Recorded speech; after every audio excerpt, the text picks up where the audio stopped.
background, but we'll just live with it. Okay, you're live. Okay, so when you were summarizing this in terms of what he's saying at the end of the Torah, that the Malchut, the first step that we're having there is what we're calling Ahava, which is the hugging step, right? So welcoming.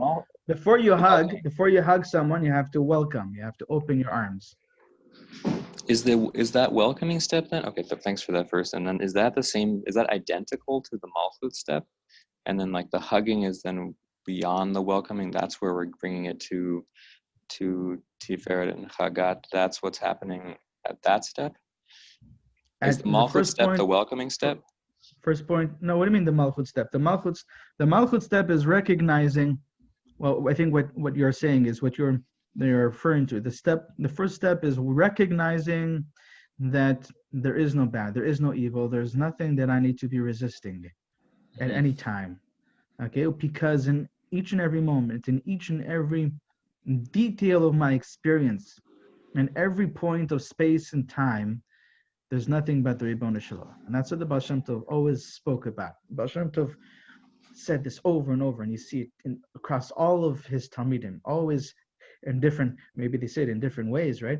But this is a big lesson from Baal Shem Tov, Bechol Tnuah Tnuah Sham Alufo Shel Olam, in each and every moment, and it's a meditation, in each and every movement, there's nothing but the Ribono Shel Olam. So that's a meditation where you sit down, you become extremely aware, right? Like mindful meditation, extremely aware of every movement in your experience, what's being heard, what's being seen, what's being smelled and felt and touched and tasted is filled with nothing but the Ribono Shel Olam. It's all Hashem.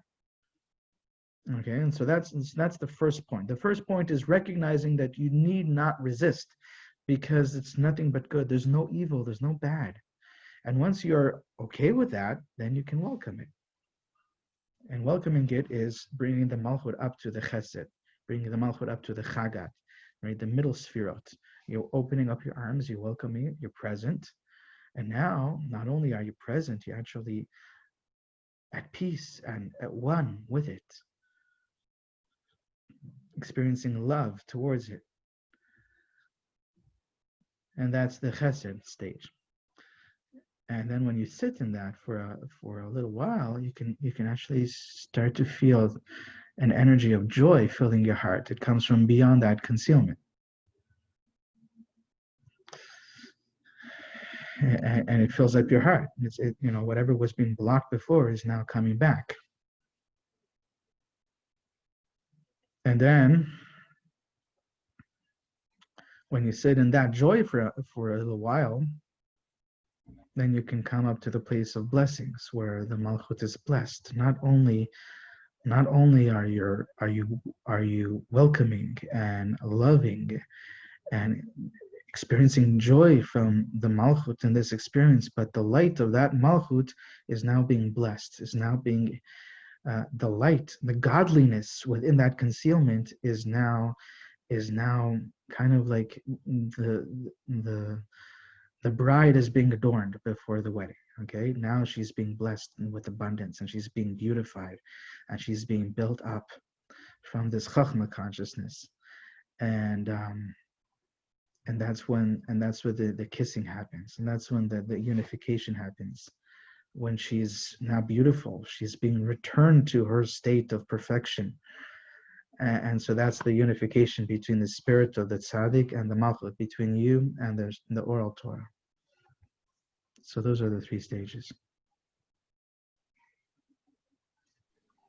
Okay, thanks. Yeah. Anything else? Not right now, I think. Okay, so let's stop the recording for today. Sean, do you have a question? No, I don't. Okay.